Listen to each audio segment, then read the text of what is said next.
절어하듯 아니라고 여겨도 하나님은 옳습니다. 내 맘속에 새겨진 변함없는 그 진리, 하나님은 언제나 어디서나 옳습니다.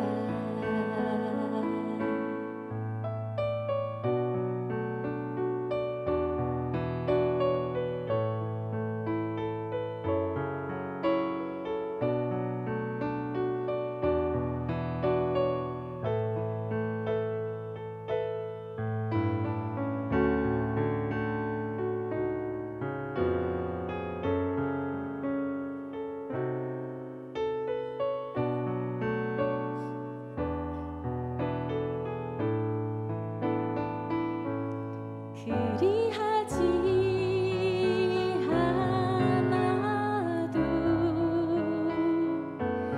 그러하지 않아도 하나님이 하신다면 그 길만은 따르리라. 내 맘속에 새겨진 변함없는 그 진리, 하나님은 언제나 어디서나 옳습니다. 그리하지 않아도 하나님은 늘 옳습니다.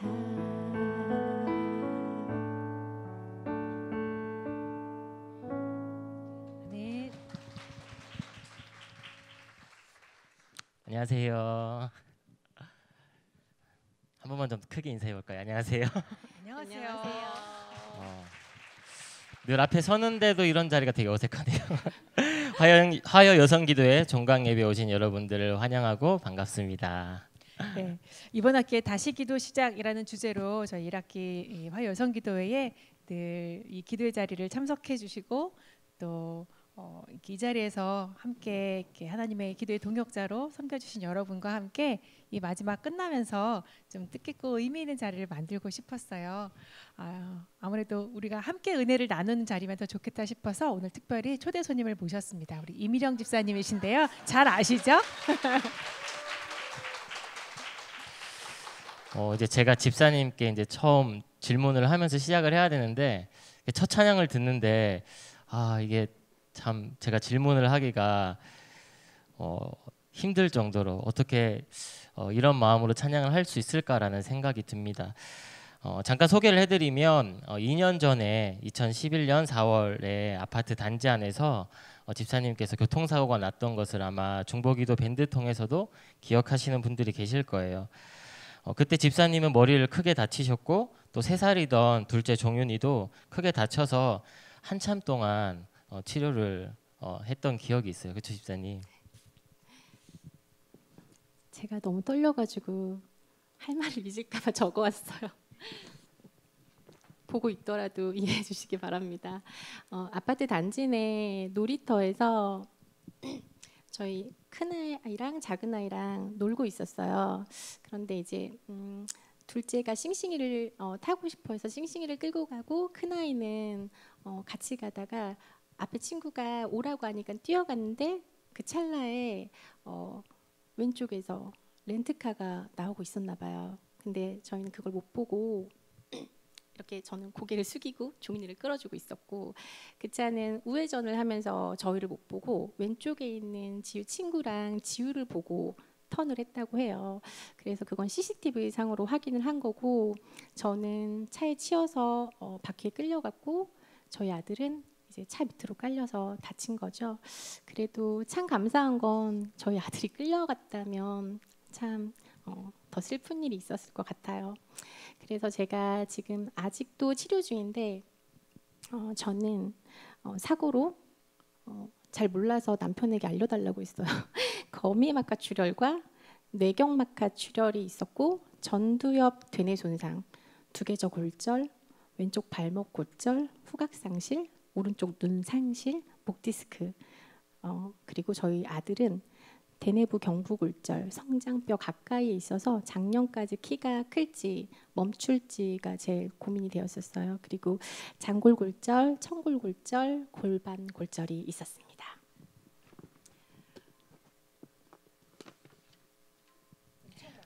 엄청 많죠. 그래서 저도 잘 몰라요. 근데 들어야 알 수 있겠네. 지금은 좀 건강이 어떠세요, 집사님? 지금도 일어난 사고가 좀 큰 사고여가지고 아직도 계속적인 치료와 검사를 받고 있어요.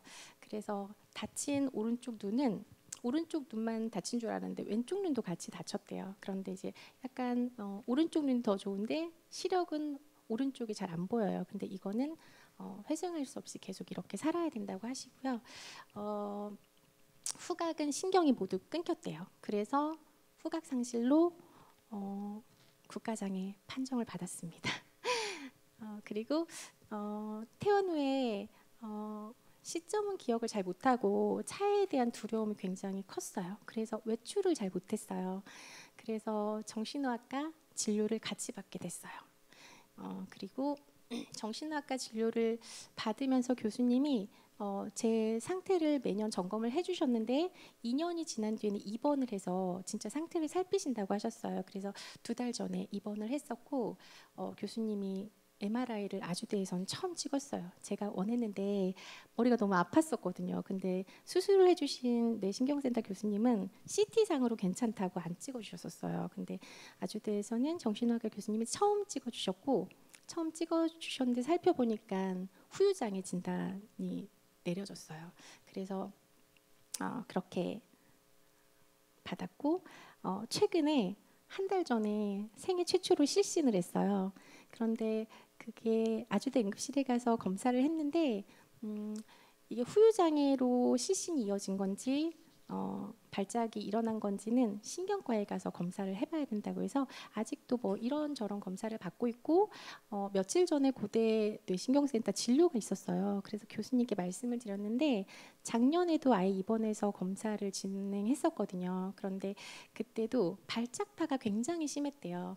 그래서 이 실신이 발작으로 인한 건지 그냥 기절을 한 건지를 찾아야 되는데 그걸 이제 찾기 위해서 며칠 전에 또 입원을 했었어요. 그래서 교수님이 좀 더 이제 차트를 보고 MRI를 보고 판독을 하셔야 된대요. 하시고 이제 3일 후에 또 그 과정을 또 저한테 설명을 하실 거죠. 그래서 현재 시점은 계속 진행 중이지만 저는 아주 편안합니다. 믿을 수 없을 만큼 편안합니다. 믿을 수 없을 만큼 기쁩니다. 항상. 근데 뇌를 다치셨을 때 이렇게 전두엽 뭐 이런 부분을 다치셨으면 이거 되게 중요한 부분 아니에요? 뭐 언어나 뭐 기억이나 이런 거에 직접적으로 연관이 있는 것으로 알고 있는데 이분이 이래봬도요 작년에 제자 훈련도 하셨어요. 맞습니다. 아니 박수 받을 만한 능력은 없지만 감사합니다. 아니 분명히 그때 제자 훈련 하시면서 그랬거든요. 이렇게 책을 읽으면 위에 읽은 게 밑에 가면은 생각이 안 난다 그러셨어요. 근데 그 많은 과제를 어떻게 다 하셨나 몰라요. 네, 그 많은 과제를 처음부터 못했죠. 왜냐하면 책을 아무리 읽어도 한 문장을 읽어도 내가 뭘 읽었나 모르겠어요. 그래서 계속 반복해서 읽었고 그거를 공개를 했어요. 전도사님께 시작하기 전에. 읽어도 잘 모르겠다고 그렇게 공개를 했는데 전도사님은 상관없다고 와서 앉아 있으라고. 그래서 앉아 있고 계속 이제 훈련 받을 숙제도 과제가 굉장히 많아요. 그 과제를 하면서도 읽으면 읽을수록 감사한 건 모르겠는데 계속 읽으니까 묵상이 되더라고요. 그래서 제자 훈련을 완벽히는 아니지만 참 기쁘게 마무리했습니다. 네. 사실은 그때 기억하면 온 교회가 진짜 집사님과 집사님 가정을 위해서 참 많이 기도했었어요. 네, 참 지금 보면 이만하길 참 다행이다 싶기도 하지만 계속 뭔가 이렇게 추가적인 치료를 끊이지 않고 계속 하고 계시잖아요. 어쩌면 그 가족들은 지금도 계속 힘들고 계시는 중이실 텐데 어쨌든 그 사고 이후에 집사님과 가정에 개인적으로 뭐 달라지신 점이 있을까요? 달라진 점이 많아서 또 써왔어요. 자꾸 차트를 자꾸 이게 원고를 보는 것 같아서 죄송하지만 또 들겠습니다. 네, 사고로 인해 힘든 시간은 여전히 있지만 감사하게 저희 가족은 거기에 구애를 받지 않아요. 제가 사고 전에는 굉장히 예민하고 꼼꼼한 여자였대요. 그래서 직업은 저는 뭐였을까요? 네? 맞추시면 커피 한 잔 사드리려고 했는데 다 못 맞추셨으니까 공개하겠습니다. 저는 유치원 교사였어요. 그렇게 안 보이시죠? 오래 근무를 하다 보니까 교사로서 갖춰야 되는 그 기질도 그렇지만 성향도 굉장히 꼼꼼하게 제가 체크를 했던 것 같아요. 그래서 근무할 때는 직장분들이나 어머님들이나 아이들의 사랑을 정말 많이 받았어요.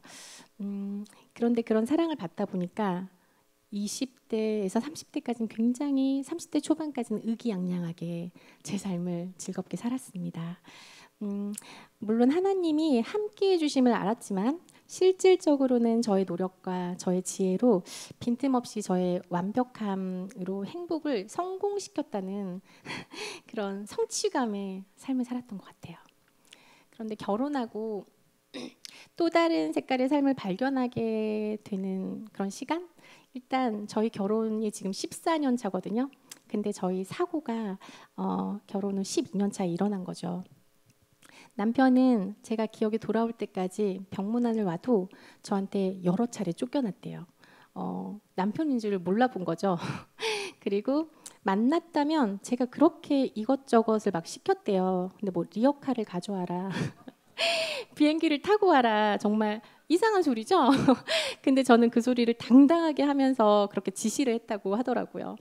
그리고 애들을 보겠다고 제 몸에 있는 그런 그 장치들 있잖아요.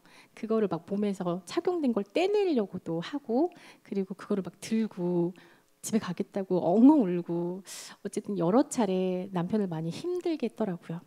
그런데 저희 남편의 성향은 저랑 좀 달라요. 그래서 외부로부터 이렇게 드러나는 그런 어려운 순간을 견디기가 굉장히 힘들었을 것 같아요. 왜냐하면 이제 거기 간병인 분도 계시고 의사 선생님, 간호사 선생님이 저를 다 주시하고 보고 있는데 전 늘 남편한테 큰 소리로 좀 어렵게 만들었던 거죠. 그런데 제가 차츰차츰 자신을 알아보고 또 너무 기쁘게 종윤이가 중환자실에 있었는데 돌볼 사람은 자기밖에 없는데 남편은 하루 종일 있지 못하는 거죠. 잠깐 10분만 들어갈 수 있었대요. 그런데 거기 계신 간호사 선생님들 또 다른 의사 선생님들이 종윤이를 굉장히 예뻐했대요. 그래서 노래도 불러주고 선물도 사다 주고, 그래서 종윤이가 굉장히 잘 견뎌냈던 것 같아요. 그래서 지금도 그런 남편의 모습이 참 고맙고 감사하더라고요. 퇴원을 해서 지금 저는 2년 4개월이 되었어요. 그래서 이 사고의 상황들은 사실 생각해보면 참 아프거든요. 그런데 이 사고로 인해서 저는 약간 깊은 선물을 받은, 정말 귀한 선물을 받은, 제가 스스로 겪지 못할, 그리고 저와는 참 다른 삶인 것 같아요. 제가 정신이 온전했다면 이리 갈래 저리 갈래 하면 저리는 안 가요. 전 직진만 해요. 그래서 여기가 반듯한 길이 하면 그 길만 가는데 사고 이후로는 저도 모르는 길들을 많이 걷게 되는 시간이었던 것 같아요. 사고 전에는 이걸 공개해도 될지 모르겠는데 공개하겠습니다. 제가 왜 이런 남편을 만났나. 많이 공유하시죠? 사실은 하나님께 참 많이 기도했었거든요. 그런데 하나님, 이 남편이 정말 저의 짝일까요? 살면서도 계속 물었어요. 참 자주 울었는데 신앙의 색깔이 다른 거였는데 저는 그거를 참 불편해했던 것 같아요. 그런데 사고 이후 작년 초 신기한 문장이 제 머릿속에 갑자기 떠올랐어요. 미령아, 나는 지곤이를 참 사랑해. 나는 너만 사랑한 게 아니야. 진짜 깜짝 놀랐어요. 하나님이 나만 사랑하신다고 생각한 적이 없어요. 왜 이렇게 저한테 말씀하시는 거죠? 하나님은 제가 남편의 존재로만 여기고 존중하려 하는 마음을 보셨던 것 같아요. 그래서 마음을 다해서 사랑하고 섬기지 않는 저를 깨닫게 하셨던 것 같아요. 여러 생각이 들었고 굉장히 남편에게 또 하나님께 미안하고 부끄러웠어요. 지금은 하나님께서 다른 방법으로 제게 은혜를 주고 계시는 것 같아요. 너 입을 닫어 라는 말을 재작년에 들었어요. 제가 입을 왜 닫아야 되죠? 제가 나쁜 말도 안 하는데 막 야단치지도 않는데 갑자기 하나님이 입을 닫으래요. 진짜 하나님 이거 제가 착각한 거죠? 하고 계속 기도했어요. 그런데 여전히 입을 닫으라고 하시는 거예요. 입을 닫으라는 이유는 알 수 없었지만 이제는 왜 닫으라고 하셨는지 정말 조금은 알게 된 것 같아요. 남편의 소리, 남편의 마음에 귀를 기울이기를, 그리고 남편이 힘들 때 위로해주고 정말 그의 마음을 위해서 기도해주는 제가 되기를 하나님이 원하셨던 것 같아요. 그래서 저는 제가 깨닫게 된 건 남편한테 이제 숨기지 않아요. 남편이랑 저랑 신앙 색깔이 달라서 저 여자는 정말 토종 한국인의 신앙 색깔을 가졌어라고 말하는 남편에게 마이너스가 되기 싫어서 입을 닫고 살았거든요. 신앙적인 생각도 나누지 않았었어요. 그리고 서로 네 생각은 달라라고 언지하지 않았었어요. 그냥 남인지 남편인지 모를 정도로, 아내인지 모를 정도로 그렇게 입을 닫고 살았던 것 같아요. 근데 하나님은 그 입을 남편에게는 열기를 원하셨던 것 같아요. 그래서 남편에게 지금은 그렇게 나누고 좋게 안 나눌 때도 있어요. 투닥투닥 왜 그렇게 생각하는 거지? 서로 이렇게 할 때도 있지만 그렇게 나눌 수 있는 게 지금은 하나님도 아이들도 기뻐하는 거고, 이렇게 나누는 삶이 진짜 부부의 삶이고 이게 정말 감사하고 즐거움인 저희 삶이 되어가고 있는 것 같아요. 사고 전과 달라진 점은 이렇게 저의 마음과 생각을 숨겨놓지도 않고 잠궈두지도 않아요. 그냥 다 오픈하고 남편에게 물었었어요. 여보, 내가 이제는 얘기 잘하지? 그랬더니 남편이 원래 잘했잖아 이렇게 하는 거예요. 아, 원래 잘했는데 내가 이제 화를 안 내잖아. 그랬더니 그건 좀 좋아졌네 이렇게 하길래, 그렇게 말해주는 남편의 반응이 저에겐 되게 감사했어요. 내가 그래도 이만큼은 노력하고 있었는데 실제적으로 가정에서 이루어지고 있는 게. 주사님이 조금 더 노력하셔야 될걸요? 제가 이렇게 네? 사실은 병원에 계시고 종윤이가 먼저 퇴원했었어요. 이제 병원에 계시고 종윤이가 먼저 퇴원해서 그때 이제 영화부였거든요. 종윤이가. 그래서 영화부 담임 선생님이랑 저랑 이제 이렇게 집으로 신방을 갔었는데, 종윤이가 막 이렇게 사람 보면 너무 좋아가지고 움직이지는 못할 때였거든요. 고관절 골절이어서 누워가지고. 그래서 막 옆에 사람 오면 너무 좋아라 하는데 이제 한참 놀고 있었는데 아빠가 아침에 집사님 왜 보호자 병문안 마치고 이제 집으로 오셨어요. 표정이 세상 우울한 표정으로 들어오시는 거예요. 근데 병원에서 뭐 어쨌다고? 시키는 거 다 했다고? 더 잘하셔야 돼요. 맞아요. 저희 남편은 정말 신기하게 애들 앞에서 표정을 못 감춰요. 속상한 마음을 이거 했으니까 내가 화나잖아 이렇게 안 해요. 이렇게는 야야 저리 가 이렇게 하거든요. 근데 저한테는 일절 안 그래요. 그래. 자기 하고 싶은 대로 해. 뭐 먹고 싶어 이렇게 말해요. 그래서 저는 그게 남편이 제가 무서워서 그런 줄 알았어요. 내가 뭘 어쨌다고 나한테 왜 저래, 나 화도 안 냈는데 맨날 이랬는데 사고 이후에 알았어요. 남편은 저를 진짜 사랑한다는 걸. 남편이 제가 퇴원해서 울면서 저한테 편지 한 장을 던진 적이 있어요. 그거는 태어나서 한 번도 남편한테 사랑한다고 말을 안 했대요. 그래서 저는 고맙다고 말했잖아 이렇게 했는데, 그거는 고맙다지 사랑한다는 말이 아니잖아. 근데 그때 되게 제가 충격받았어요. 아, 내가 남편한테 진짜 사랑한다고 고백하지 않는구나. 사실은 아이들한테는 굉장히 많이 하거든요. 아, 이뻐, 왜 이렇게 사랑스러워, 사랑둥이 이러면서 남편한테 그래 알았어 이렇게 하는 것들이 남편에게는 다 상처였구나라는 걸 깨달았던 것 같아요. 그래서 지금은 가족 모두 모여서 힘들고 속상했던 부분을 다 같이 얘기하진 않아요. 하지만 혼자만의 시간이 필요하다면 그 시간을 절대 방해하지 않아요. 특히 5살이나 10살 딸이 있는데 5살은 뭐 제 앞에서 울고 눕고 짜증도 부리다가 제가 뭐 터치하고 가만히 제 할 일을 하고 있으면 속상하구나 그러고 있으면 엄마 내가 화내서 미안해 이렇게 얘기도 하고, 저희 딸은 문을 확 닫아요. 확 닫고 아무 말도 안 하고 방에 있다가 나오는데, 저희 딸이 나올 때는 꼭 뭔가 손에 쥐어져 있어요. 엄마 내가 여차저차해서 되게 미안했어 라고 편지인 글로 전하거나, 아니면 조용히 와서 엄마 아까 속상했어? 이렇게 얘기를 하는데, 이것들이 저는 내가 무서워서 이러나?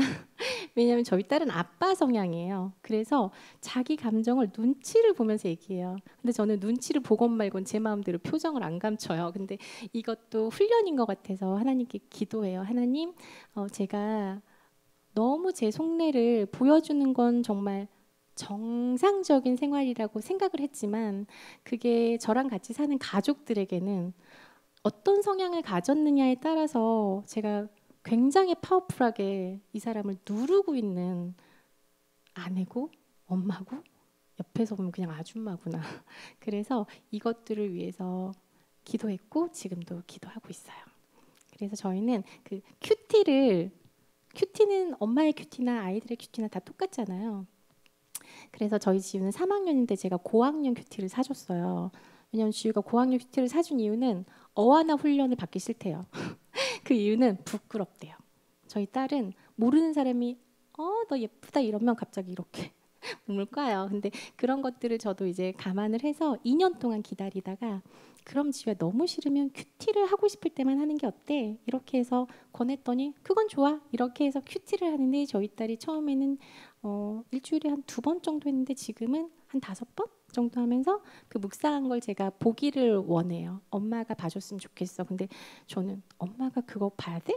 이렇게 물어보니까 봐줬으면 좋겠다고. 근데 그 말은 자기 마음을 보여주고 싶은 부분도 있는 것 같고, 내가 엄마를 위해서 이렇게 기도하고 있어라는 의미도 있는 것 같아요. 그래서 저도 큐티한 걸 공개하고, 종윤이도 들은 거 5살이지만 나는 이렇게 안 할 거야 딱 이렇게 나누고, 그래서 그렇게 큐티로 또 가족들이 신앙의 모습들을 함께 나누고 있습니다. 사실 저희가 준비됐던 질문은 아닌데요. 제가 갑자기 생각이 나서, 지난달에 저희 화요 모임 이제 찬양팀을 지금 섬기고 계시잖아요. 근데 못 올 것 같아요라고 하시면서 아까 말씀하셨던 이제 2년이 지난 다음에 검사를 좀 정밀하게 해야 돼서 입원을 하셔야 된다고 말씀하셨어요. 갔다 오시고 나서 그 얘기를 하셨던 것 같아요. 그 병동에 잠시 계시면서 보고 느낀 게 참 많으셔서 그때 막 우셨던 기억이 제가 나가지고 그때 좀 어땠는지 궁금했거든요. 정신의학과 입원하셨을 때를 말씀하시는 거 맞죠? 네. 제가 그때 원래 7일 입원을 해야 되는 상황인데, 교수님이 제가 굉장히 무서울 거라고 최대한 빨리 진행을 하셔서 6일 만에 퇴원을 했어요. 그런데 정신의학과 입원을 하려면 물건부터 신발부터 다 검사를 해요. 그래서 뾰족한 물건이 있어서도 안 되고 거의 빈몸으로 들어갔다 빈몸으로 나와야 되는 상황이에요. 그래서 처음에 들어갔는데 제가 3인실로 다행히 들어갔어요. 그런데 거기 친구들이 굉장히 젊은 친구들이 있는 거예요. 젊은 게 아니고 어린 친구들이죠. 거의 중고등학생이 90% 이상 있었어요. 그리고 여자의 방은 3방이고 남자의 방은 1방, 그리고 1인실 방 2방이 있었는데, 처음엔 너무 겁이 났어요. 애들이 막 목에 손을 대고 저한테 찾아와요. 이제 좋은 말로는 하늘나라 가고 싶다고 자기를 도와달라고. 근데 그때는 너무 무서웠어요. 첫날이라. 그래서 책을 읽으려고 전 가져갔는데 책도 못 읽겠고, 그리고 그런 순간에는 또 이제 밖에서 관리하시는 남성분들이 있어요. 그러면 바로 들어오세요. 그리고 저한테 미안하지만 나가달라고. 그러면 이 친구를 데리고 이제 안정실이라는 데로 가게 돼요. 그럼 그 친구는 거기서 이제 약을 먹고 잠이 드는 거죠. 근데 처음에는 그게 굉장히 무서웠는데 둘째 날, 셋째 날이 되면서 굉장히 마음이 아팠어요. 왜냐하면 이 친구들이 저희가 산책할 수 있는 루트는 딱 이 복도 하나밖에 없어요. 나머지는 다 입원실과 마지막 독서실. 그런데 이 친구들이 너무 힘들어할까 봐 병원에서는 특별활동 시간이 있어요. 그래서 색종이 접기 시간, 뭐 그림 그리기 시간, 어른들이 보기에는 굉장히 단순하죠. 그런데 그렇게 큰 아이들이 색종이 접기도 잘하는 친구가 있고 어려워하는 친구들이 있죠. 그래서 저는 종이 접기는 수없이 해봤으니까 굉장히 쉽죠.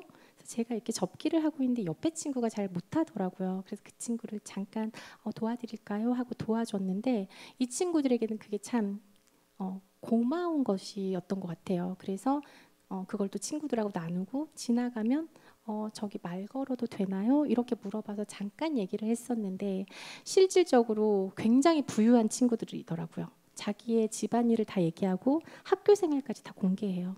그리고 그 안에서도 다 파별로 나뉘어져 있고, 그래서 이 친구가 저를 힘들게 해서 속상해요 이렇게 하는데, 그런 것들을 처음에는 이 친구들의 아픔으로 보고 들었는데 나중에는 너무 가슴이 아픈 거예요. 하나님, 어쨌든 각 집안의 소중한 아이들이고 결국은 이 아이들이 대한민국을 지켜갈 아이들인데 왜 이렇게 이 아이들이 아파야 할까요? 물론 가진 것이 없어도, 가진 것이 있어도 가정에서 못 지킨다면 공동체가 지켜야 되잖아요. 그런데 실질적으로 우리나라의 교육은 저는 그렇게 박수를 못 쳐요. 학원에서 진도를 나가고 학교에서 복습이 이루어지는 것들, 그게 이 아이들이 얼마나 고통당하고 있는지. 공부를 너무 잘해서 전교에서 17등 했대요. 1000명이 넘는 아이들 안에서. 그러면 굉장히 잘하는 거 아니에요? 그런데 그 아이가 영재고를 간 거죠. 근데 거기에서 꼴등을 했대요. 그리고 엄청난 무시를 당해서 결국엔 정신의학과는 아무나 입원하지 않아요. 정말 교수님이 아무리 노력해도 어려운 친구들은 정말 입원이 돼요. 평균을 보면은 평균 이하인 거죠. 상식적으로는 똑똑해요. 그런데 자기의 삶을 컨트롤이 안 되는 아이들이 거기 다 있는 거예요. 그런데 그 안에서도 전쟁을 치르고 있는 걸 보면서 하나님, 왜 저는 몰랐을까요? 우리 어른들이 이걸 알고 학교에서 힘들다면 가정 내에서 지켜줬어야 되고, 이런 지킴을 저희가 해야 되는데 실질적으로 공개되지 않았다는 거.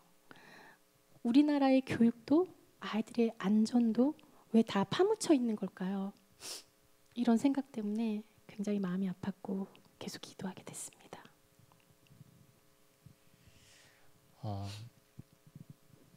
아까 전에 찬양도 이렇게 첫 시작하면서 불러주셨는데 목소리가 너무 예쁘세요. 그 사고로 인해서 여러 가지 후유증도 있으시고 또 건강에 어려움도 계셨을 텐데 또 찬양팀을 갑자기 섬기게 된 혹시 이유가 있으셨을까요? 찬양을 굉장히 오래 했어요. 어릴 때부터 계속 찬양을 오래 했는데 동탄으로 이사를 오면서 결심했어요. 이번엔 절대 찬양의 자리에 서지 않겠다고. 왜냐하면 제가 말씀에 굉장히 목이 말랐어요. 그래서 찬양을 하면 항상 하나님은 은혜와 정말 그 간절함, 또 부끄러움, 결단하게 되는 그런 순간들이 있어서 참 귀했지만 이거는 이제 말씀으로 받고 싶었던 거예요. 그래서 저희 교회를 온 이유는 어린이 교육과정에 제일 좋은 신앙교회를 찾았어요. 그런데 하늘빛 우리교회라고 제 친구가 딱 한 명이 동탄에 살았는데 그 친구가 찾아낸 거예요. 믿지 않았어요. 왜냐하면 제가 분당우리교회에서 왔거든요. 분당우리교회 개척교회 안 갈 거야. 유아교육, 유치부 과정 영화부 과정이 제일 좋은 교회를 찾아내죠. 그랬더니 아무리 찾아도 하늘빛 우리 교회야라고 해서 이 교회를 오게 됐고, 제가 그 말씀을 굉장히 사모했을 때 이 교회에 와서 순모임에 들어갔을 때 감사하게도 저희 순장님은 말씀 중심이셨어요. 그래서 계속 말씀 훈련을 받게 됐었고, 그 훈련들이 거기에 있는 순모임 식구들에게는 가장 기쁨이었고, 자기 생활 패턴, 사생활까지 다 공개하면서 함께 기도하는 자리였어요. 그런데 그때도 수요 어머니 기도회가 있었는데 저희 순장님이 저에게 찬양팀을 서달라는 거예요. 그래서 처음에는 거절했죠. 순장님, 저는 말씀 훈련이 더 필요하다고. 그런데 사람이 없다고 하셔가지고 처음에는 수요 어머니 기도회를 그렇게 해서 찬양팀을 시작했어요. 그리고 둘째를 임신하면서 그때부터 이제 내려놓고 아주 푹 쉬었어요. 그런데 올해에는 제가 작년에 제자반을 했었거든요. 제자반 때도 참 저에게는 은혜의 시간이었는데, 올해도 말씀이 참 말씀의 홍수 안에 있고 싶었어요. 그냥 퐁당 빠져가지고 말씀도 듣고 훈련도 받고 계속 달리고 싶은 마음들. 근데 그 마음들에 하나님이 기도를 해야 된다는 은혜를 자꾸 주셨어요. 그래서 화요 기도 모임을 나와야겠다라고 생각했는데 집사님 두 분이서 저에게 자꾸 찬양 팀을 권하셨어요. 그래서 처음 말씀하신 집사님께는 딱 안 돼요 하고 잘랐는데, 이제 워낙 이제 친분도 있고 편하게 말씀을 드렸어요. 그런데 두 번째 이제 리더 되신 최모 자매님께서 저에게 얘기하실 때는 못 끊겠는 거예요. 왜냐하면 이게 집사님들의 강권함도 있었지만 저에게는 하나님의 말씀처럼 들려졌어요. 너에게 좋은 소리를 소리가 아름다워서는 아니고요. 찬양이 저에게는 참 은혜의 시간들이었고 하나님을 만나는 참 기쁜 시간들이었어요. 그런데 그 시간을 다시 갖기를 원하시는 하나님의 마음이 느껴졌어요. 그래서 제가 보기엔 키도 제일 작아요. 나이도 작지 않고 적지 않고 외적으로는 그래 보일지 모르겠지만 저는 외적인 거는 신경을 안 씁니다. 그냥 찬양의 시간들이 너무 감사하고 저에겐 참 기쁨이에요. 그리고 이 자리를 함께 나눌 수 있는 게 참 감사의 시간인 것 같아요.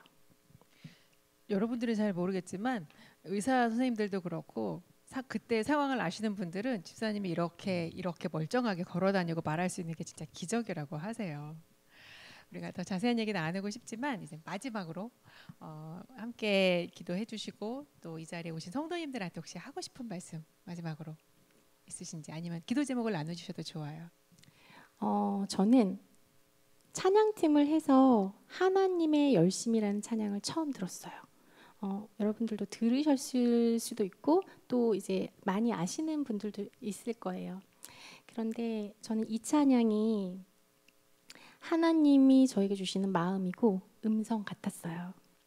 그래서 지금도 회복이 필요한 제 마음을 위로해 주시고 또 살아가야 하는 이유를 깨닫게 해주시는 하나님의 편지 같았어요. 사랑하는 미령아, 너의 자금도 내겐 귀하다. 너와 함께 걸어가는 모든 시간이 나에겐 힘이란다. 사랑하는 미령아, 너의 연약함도 내겐 크단다. 너로 인해 잃어버린 나의 양들이 돌아올 거야. 조금은 느린 듯해도 기다려주겠니? 조금 더딘 듯해도 믿어줄 수 있지? 네가 가는 그 길 절대 헛되지 않으니까 나와 함께 가자. 앞이 보이지 않아도 나아가 주겠니? 이해되지 않아도 살아내 줄 수 있지? 너의 눈물의 기도 잊지 않고 있으니 나의 열심으로 이룰 거야. 하나뿐인 미령아, 너에게 부탁이 있어. 길 잃어 지친 영혼 돌아봐 주겠니? 내 품에 안기렴. 너의 눈물의 기도 잊지 않고 있으니 나의 열심으로 이룰 거야. 너에게 이 땅을 부탁한다. 주님이 저에게 주시는 편지 같았어요. 그래서 저의 꿈을 찾은 것 같아요. 아직은 구체적인 저의 계획은 없어요. 예전에는 이런 걸 받아들이지 못했다면 지금은 좀 단단해진 것 같아요. 잘 알 수 없으나 하나님은 제가 성교의 삶을 살기를 원하시는 것 같아요. 가정에서도 남편과 자녀들을 섬겨주고 양가 부모님의 삶을 그리고 형제들의 삶을 제가 돌아보고 사랑해주고, 제 주변에 한 번도 그런 적이 없지만 이제는 믿지 않는 두 어머님들을 만나게 하셨어요. 이 두 어머님들을 만날 때 즐거운 가운데 함께하고 기도하고 꼭 만나는 것. 앞으로 제가 만나게 될 하나님의 잃어버린, 또 다시 찾고자 하는 양들을 위해서 제가 기도하는 것, 그리고 세우신 자리가 있다면 순종하는 것. 지금 이 자리예요. 순종으로 나왔고, 하나님의 부르심 앞에 판단하지 않고 또 꾸준히 순종하며 기쁘게 나아가는 제가 될 수 있도록 기도 부탁드려요. 부족했지만 들어주셔서 감사합니다. 저 울보인 거 알고 화장지도 챙겨주셨어요. 울지 않고 간증하도록 기도했습니다. 감사합니다.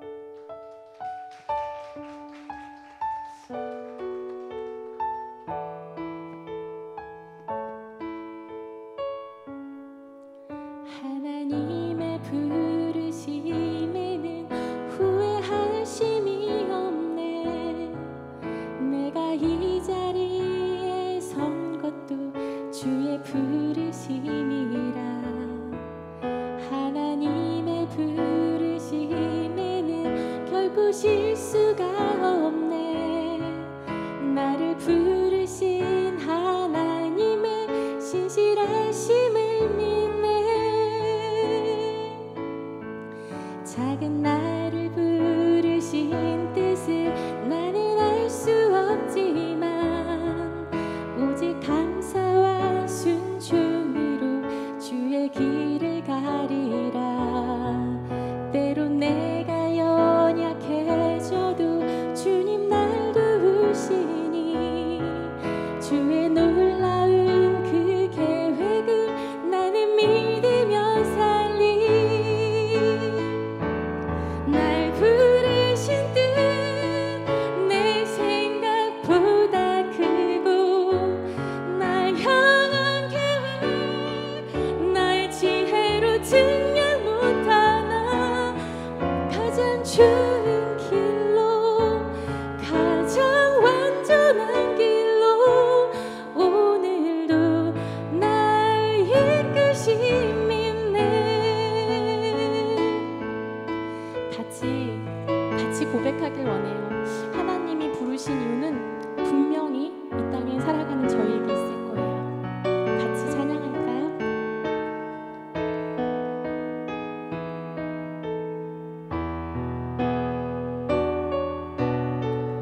작은 나를 부르신 뜻을, 작은 나를 부르신 뜻은 나는 알 수 없지만 오직 감사와 순종으로 주의 길을 가리라. 때론 내가 연약해져도 주님 날 도우시니 주의 놀라운 그 계획을 나는 믿으며 살리.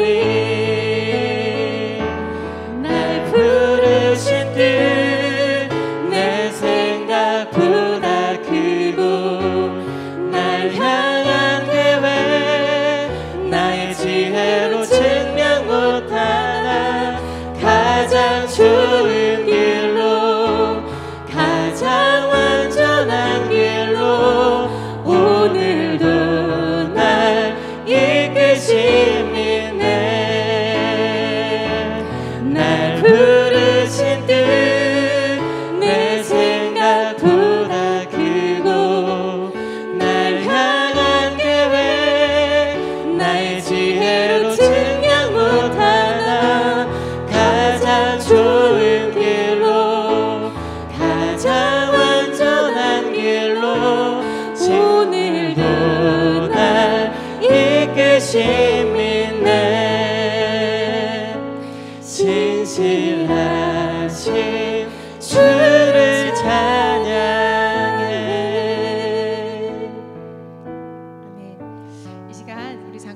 김미령 집사님.